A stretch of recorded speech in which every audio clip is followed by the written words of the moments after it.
of education with the title Writing with Purpose, Applying the Heart of Special Education to IEPs. So this application of education po is aligned with the Philippine Professional Standards for School Heads under CRA 2 and CRA 4, specifically focusing on teaching and learning and developing self and others.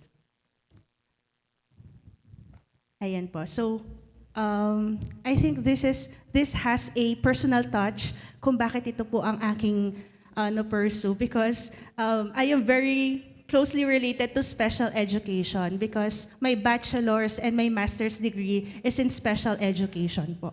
So, ayan. So, I have been in the field for 11 years and for so long years po, I have been serving as a SPED teacher. So this is based on personal observations as well po, no? Ayan. So currently, I am serving as Head Teacher 3 of Gueco Balibago Elementary School. Ayan. So to jumpstart with po, for the rationale, the title, Writing with Purpose, Applying the Heart of Special Education to IEPs, as application of education captures the urgent need to reinforce the quality and integrity of IEP development in public school settings. While the IEP is designed to serve as a personalized roadmap for learners with disabilities, its true purpose is often destabilized by systematic challenges such as the lack of a functioning multidisciplinary team, insufficient teacher training, and limited understanding of the legal and instructional foundations of special education. Ayan po. So as observed, a significant number of teachers lack the necessary training in IEP formulation, goal setting, and progress monitoring. This results in general, non-measurable goals that fail to reflect the learner's strength, needs, and potential.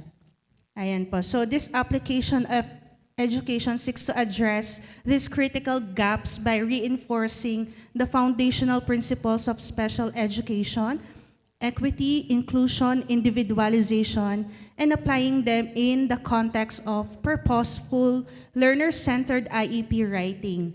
This initiative aims to empower SNED teachers of Gueco Balibago Elementary School to write IEPs that are not compassionate but also data-informed and designed to promote genuine learner progress. Ayan po. So for the challenges,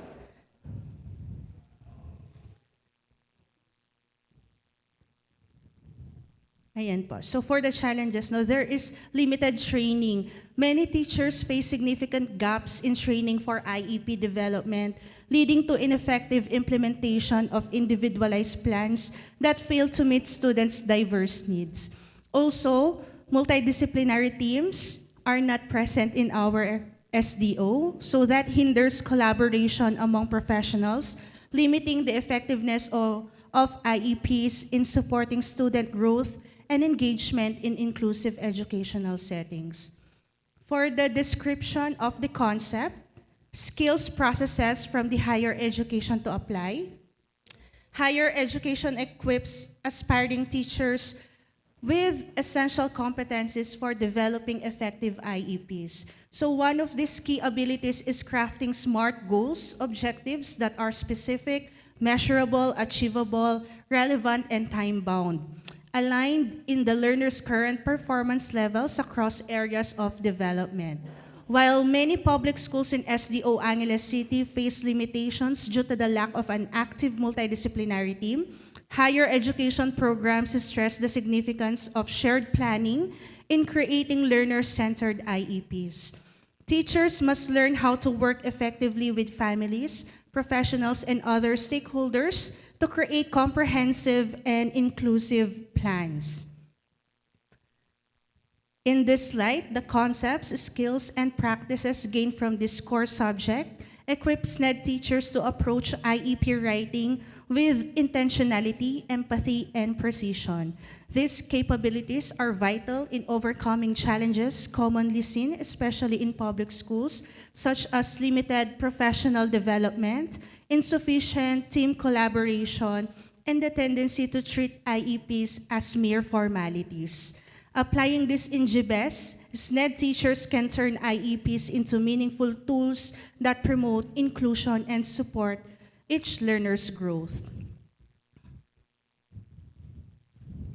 For the gap analysis, the following gaps were revealed, paving the way for the proposed application of education. So first gap is the lack of understanding of IEP purpose and weak alignment to actual learner profile. So even though we have DepEd Order number 44 series of 2021, based on observation and records, our SNED teachers sometimes fail to submit or to craft the IEP, and there are many factors affecting this issue. Inadequate teacher preparation in goal setting, data analysis, and program planning. So even though they are SPED majors, there are different issues and concerns that hinder them from designing IEPs of their learners.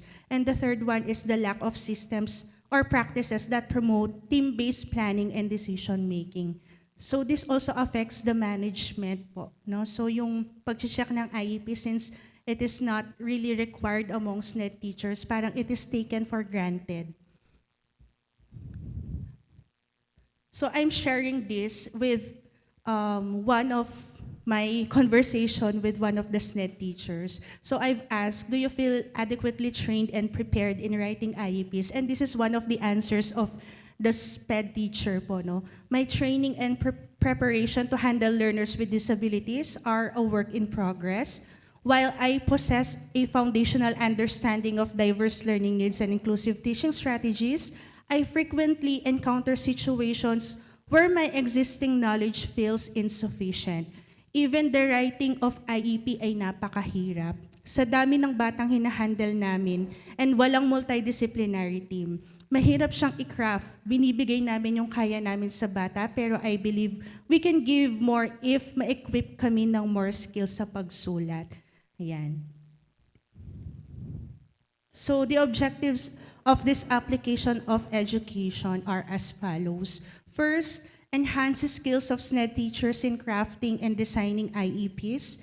Second, to demonstrate the ability to write SMART goals that reflect the students' present levels of performance and are aligned with appropriate accommodations and instructional strategies. And third, develop IEPs of learners with disabilities currently enrolled. So the output at the end of the day is that there are well-crafted IEPs in Gueco Balibago Elementary School. So for the methods, the participants will be our special needs education teachers in GBES. We have 4 SNED teachers, but I think sooner we'll also have to train the receiving teachers, since they also benefit from having knowledge on the IEP, since they're receiving learners with disabilities po in the inclusive setting. For the data gathering methods, track and monitor the implementation of the activities being conducted and evaluate the impact of the activities. For the data analysis plan, prepare the AR, check the developed IEPs for implementation, and analyze the impact of the activities through an evaluation tool. Ayan po. So work plan and timeline, I think this is not ideal because the date when I submitted, ma'am, the ano po, at saka yung the date na dapat kinakraft yung IEP is before the school year talaga. So, minove ko lang po siya for the sake na makomply ko po doon sa work plan and timeline. So, for the November needs assessment, so I've submitted po the proposal around August, but having conversation with the SNED teachers, the need did not change. So, same pa rin naman po yung feeling nila. So, baka kasi nag-iba na, baka hindi na nila nakikita yung IEP as one of their concerns, pero same pa rin po, no? They're wanting to improve their writing skills when it comes to IEP. Ayan, so for planning, December, for the training, January and to Feb, and the right shop will be March, and evaluation of the application would be on April. Ayan. Chinena ko lang po yung budget kasi hindi ko alam kung may budget. Pero naglakas loob na po ako, Ma'am Marian, baka naman. Ayan. So 6,000 lamang po ang aking kailangan, joke. Ayan po. So total budget allocation po. Yan, designated for the expenses of the snacks and printing of materials. Yun lamang po. Thank you so much po.